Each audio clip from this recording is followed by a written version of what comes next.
Good morning. সবাইকে জানাই একটা বৃষ্টি ভেজা সকালের একটা নতুন দিনের অনেক শুভেচ্ছা। আমার পরিবারে তোমাদের সবাইকে স্বাগত।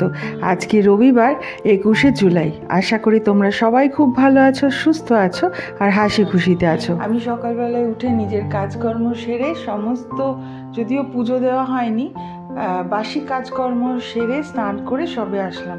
ভাবলাম আজকে রবিবার দিনটা আজকেও একটা তোমাদের সঙ্গে কাটানো যাক, আর কি বানাই, কিভাবে কাটে দিনটা সেটাও তোমাদের সাথে শেয়ার করি। আর আজকে এখন ব্রেকফাস্ট বানাবো আর কি রান্না বান্না করব। সকালবেলা আজকে রবিবার, তিতুন আমাকে বলছিল যে উঠতেই হবে না মা, একটু ঘুমাও না, একটু রেস্ট নাও, তুমি এত সকালে উঠো না। কিন্তু আমাদের তো মায়েদের দীর্ঘদিন একটা অভ্যাস হয়ে যায়, কাজ করতে করতে না, যতই শুইয়ে রাখো বা রেস্ট দিক সবাই, আমাদের মাথার মধ্যে না অ্যালার্ম ফিট করা থাকে। সে ঠিক অ্যালার্ম দিতেও হয় না, ঠিক সেই টাইমে ঘুম ভেঙে যাবে যে এই কাজগুলো করতে হবে।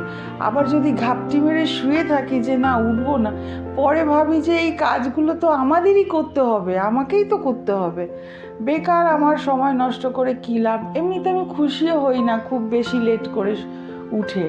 যাই হোক, কাজকর্মগুলো সারি আর সবাই ধীরে সুস্থে উঠুক, কারণ সবার উঠে আজকে রেস্ট ডে। আমার কোনো রেস্ট ডে নেই, আমার না, আমাদের মতন সব গৃহিণীদের কোনো রেস্ট ডে নেই, কাজগুলো করতেই হবে। দিনটা কাটাই শুরু করি, কিভাবে কি দিয়ে ব্লগটা শুরু করব বুঝতে পারি না, কারণ ওই প্রাত্যহিক কাজকর্ম তো থাকেই, সেই সঙ্গে ইচ্ছে আছে দেখি কি করি। রান্নাঘরে জলখাবার বানানোর আগে পুজোটা সারতে হবে, তার জন্য পেছনের বাগানে চলে এসেছি। আর পেছনের বাগানে ফুলগুলো তো রয়েইছে, কিন্তু রোজ দিন আর আসি না, এত আগাছা জঙ্গল ভরে গেছে। আর বর্ষা একটু নামলেই না গাছের থেকে আগাছা বেশি হয়ে যায়, আর সেইগুলোকে তুলতে গেলে যে লোক ডাকতে হবে, একে তো লোক পাওয়া যায় না, আর দেখো কত পোকা হয়ে গেছে এই গাছগুলোতে।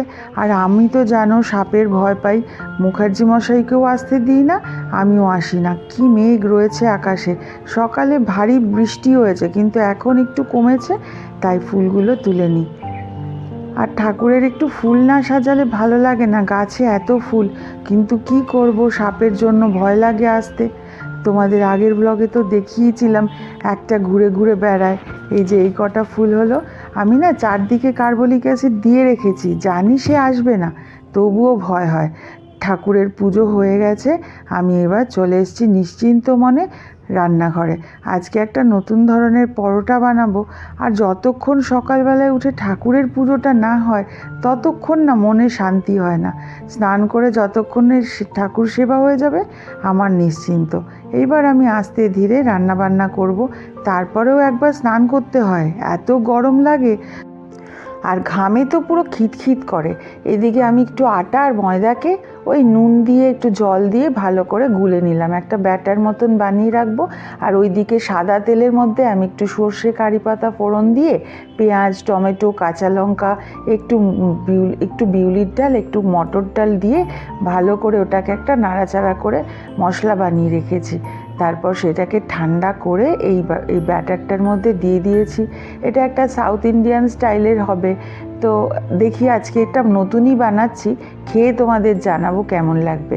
কারণ শুধু গোলা রুটির সাথে আবার কিছু একটা লাগে, আমি ভাবলাম যে গোলা রুটিটা যদি এইরকমভাবে করি, গোলা রুটি তো আমরা সবার বাড়িতেই খাই, বাঙালি বাড়িতে গোলা রুটি একটা বেশ নাম আছে, কিন্তু করতে অনেকক্ষণ সময় লাগে, তাই একটা একটা করে প্যানে চড়াই আর হাতের কাজগুলো টুকটাক করে সারতে থাকি। সকালবেলায় ঘুম থেকে উঠলে তো কি ব্রেকফাস্ট বানাবো আর সারাদিনে কি রান্নাবান্না হবে, এই চিন্তা করতে করতেই দিন কাবার। আর এমনি বাড়িতে যখন বয়োজ্যেষ্ঠ না বাড়িতে থাকেন, মানে শাশুড়ি যখন ছিল, তখন কিন্তু এই আলোচনা করে বাড়িতে কি রান্না হবে এটা একটা বিরাট হেল্প। এই আলোচনাগুলো এখন আর আমি করতে পারি না, কারণ যাকেই জিজ্ঞাসা করব সেই বলবে কিছু একটা বানিয়ে ফেলো, ওই কিছু একটা বানিয়ে ফেলো ভাবতে ভাবতেই কী যে বানাবো সেটাই ভেবে উঠতে পারি না। যাই হোক, আর আগে আমাদের যখন শ্বশুর শাশুড়ি নিয়ে একসাথে থাকতাম, রোজ গদে বাঁধা ব্রেকফাস্ট ছিল, সেটা হচ্ছে পাউরুটি কলা ডিম সেদ্ধ। এই রোজ পাউরুটি কলা ডিম সেদ্ধ দেখে লাস্টে এখন মনে হতো বাবা আর পাউরুটি কলা ডিম সেদ্ধ তো জীবনে খাবো না। আমারও একটু শখ আছে নানা রকম খাবার বানানোর ইচ্ছে, সবাই যখন ভালো বলে তখন খুব ভালো লাগে। এটা একটু নতুন ধরনের বানালাম, মশলা পরাটা। তোমার সসটা না দিলেও হতো, এমনি খুব টেস্ট হতো। চলো দুপুরবেলায় লোটে মাছ আজকে। আর আজকেই 11:30টায় ব্রেকফাস্ট খাচ্ছেন। যা ঘুমিয়েছে, সারা সপ্তাহের ক্লান্তি এক ঘুমেই শেষ করে দিয়েছে। আর গুরু পূর্ণিমার প্রসাদ কালকে অনেক রাত করে মৌসুমির বাড়ি থেকে দিয়ে গেছে। গুরু পূর্ণিমা তো লেগে গেছে। আর আজকে দুপুরে বানাবো ঝিঙে পাতুরি আর লোটে মাছ। না তিতুল ঋষি ঝিঙে পাতুরি খাবে না। আমারই এক এক সময় এত খেতে ইচ্ছে করে নিরামিষ সবজিপাতি, নিজের জন্যই বানাই আর আমি আর মুখার্জি মশাই খাই। লোটে মাছগুলো দারুণ পেয়েছিলাম, লোটে মাছ দিয়ে ওরা খেয়ে নেবে। ফ্রেশ টাটকা।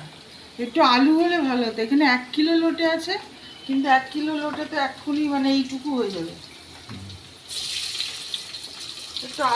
আর এখন কে ক্যামেরাম্যান বলো তো? মুখার্জি মশাই। বাড়িতে থাকলে মোটামুটি আমাকে অনেকটা হেল্প করে দেয়, তবে আমি আবার যা বলি তার উল্টো হয়, তাই বলতেও ভয় লাগে। তবে প্রশংসা তো করতে ইচ্ছে করে, যেটা ভালো সেটা ভালো বলতে ইচ্ছে করে, যেটা খারাপ সেটা খারাপ।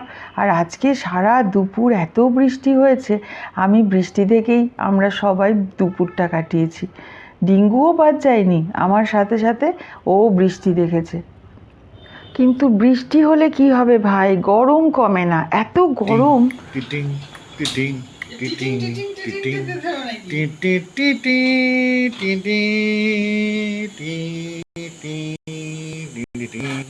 কি করছো? বেসন কা লাড্ডু।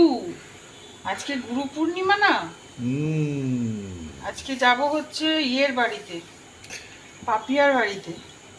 আমি ভাবলাম কি নিয়ে যাব, কেনা জিনিস তো সব সময় নিয়ে যাই, একটু বেসন কা লাড্ডু বানাই। লাড্ডু, বেসন কা লাড্ডু খাও গা। বেসন কা লাড্ডু গুরুকেও দেবো। হ্যাঁ। আর আজকে তো গুরু পূর্ণিমা, পাপিয়ার বাড়ি যেতে হবে, ওদের বাড়িতেও পুজো হয় আর আমাকে যেতে বলে, আমাকে রুনিকে দুজনকেই। তো আজকে ভাবলাম বেসনের লাড্ডু করে নিয়ে যাই, কারণ বাড়িতে অনেকটা বেসন রয়েছে। কি সুন্দর নিজে হাতে করে নিয়ে গেলে না একটা আলাদা আনন্দ। এমনি সময় রোজ তো কিনে নিয়ে যাই একটু রসগোল্লা বা মিষ্টি, আজকে নিজে হাতে বেসনের লাড্ডু বানিয়ে নিলাম। বেরিয়ে পড়েছি পাশের গলিতেই পাপিয়াদের বাড়ি। আর যেতে যেতে না এই রাস্তায় এই যে আমাদের মোড়ের এই বাড়িটা কি সুন্দর যে লাগে, প্রত্যেক দিন অকেশন হয়, কিন্তু আমি শুধু দেখেই যাই। আমাদের চেনা লোকের কোনো অকেশন হয় না যে নেমন্তন্ন খেতে যাব। আমি শুধু দূরে দাঁড়িয়ে দাঁড়িয়ে টুনি বাল্বের সাজসজ্জা দেখি, কি আর করব। আর রাস্তায় যেতে যেতে একটা স্কুটি দেখলে কি সুন্দর ওপরে ছাদ করে দিয়েছে। আমার মনে হয় বৃষ্টিতে বেশ ভালোই আরাম হবে, একদম জলটাল পড়বে না, ভালো আইডিয়া। আর এই যে আমার ফুচকাওয়ালা, এই ফুচকাওয়ালা থেকেই আমরা ফুচকা খাই, এত টেস্টি করে না এই ফুচকাওয়ালাটা। চলে এসেছি পাপিয়ার বাড়িতে। আমি ওকে আগেই জানিয়ে দিয়েছিলাম আমি কি ব্লগ বানাতে পারি, তো ও আমাকে পারমিশন দেওয়াতেই আমি আজকে চলো তোমাদের সাথে ওদের পুরো বাড়ি এবং আজকের সন্ধ্যাটা তোমাদেরকে দেখাই। ওদের গুরু পূর্ণিমার পুজো কীরকমভাবে হয়, আমি আবার কারোর পারমিশন ছাড়া একদমই ব্লগে দেখাই না। তো ওরা আমাকে এত মোটিভেট করে আর এত সুন্দর করে উৎসাহ দেয়, ভালো লাগে। আমি বললাম কিন্তু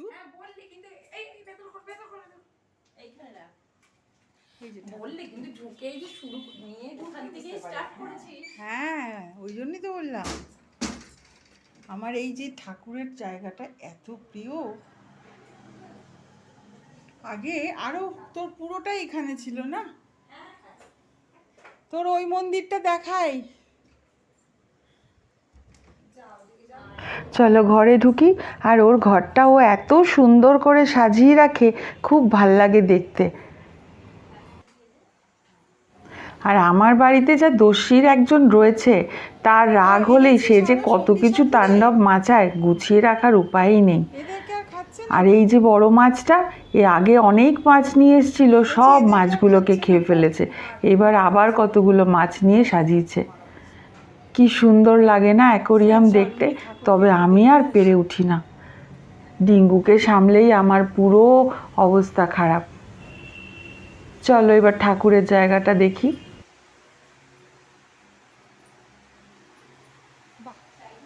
ওই এটাও লাগিয়েছে, দেখেছিস তুই? রাধা কৃষ্ণ। এই তো, কেমন আছো?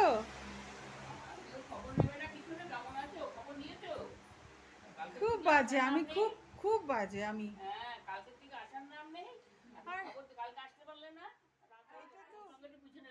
আমার পিছনে না লাগবে তো কার পিছনে লাগবে? কত বাসন মেজে রেখেছে। হ্যাঁ হ্যাঁ, আজকে রুনি তুই আগে, আমি আজকে ফার্স্ট। হ্যাঁ আজকে দেখো নাম রেখেছি কেন বলো তো? আমি তোমার জন্য বেসন কা লাড্ডু বানাচ্ছিলাম, কারণ আমি তো ঠাকুরের জন্য কিছু আনতে পারবো না।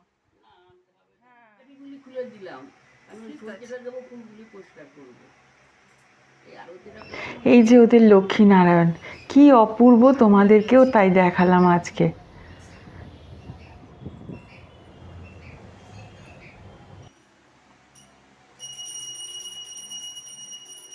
কই তুই? এই আমি একটা জিনিস বানিয়েছি। আমি তো ভেবেছিলাম আজকে বিরিয়ানি খাবো না। না এখনো খা, আমি কেমন বানিয়েছি এক্সপ্রেশনটা দাঁড়া, ওটা কিছু করবো না, রাখতে পারবো না। এটা তো ভাঙা যায় না বেসনের লাড্ডু। দারুণ দারুণ দারুণ। খা, ওটা ওরকম করছিস কেন? খা।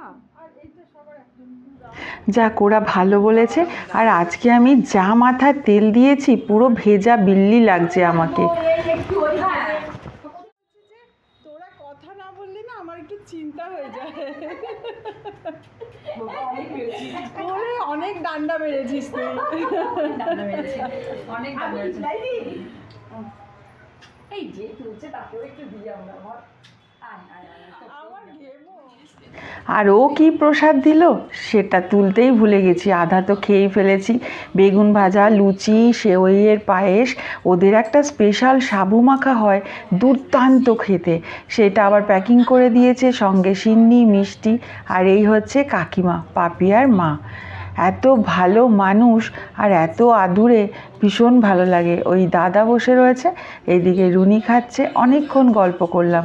আর ওদের অত আদর দেখলে যে, তার কারণ হচ্ছে রুনির বাবা হসপিটালে ছিল, সে কেন হেল্প চায়নি কোনো রকমভাবে পাপিয়ার বরের কাছ থেকে, তার জন্য ওকে ডান্ডা মেরে ঠান্ডা করেছে সারা দুপুর হোয়াটসঅ্যাপে, সেই জন্য ওকে এখন আদর করে দিল। যাই হোক, অনেকটা সময় একটু ভালো কাটালাম। আমার এই বন্ধুবান্ধবরা আছে বলেই আমার জীবনের একটু আর আনন্দ পাই। যাই হোক, বাড়িতে এসে দেখি 3 মক্কেল রান্নাঘরে ঢুকে কাণ্ড কারখানা বানাচ্ছে।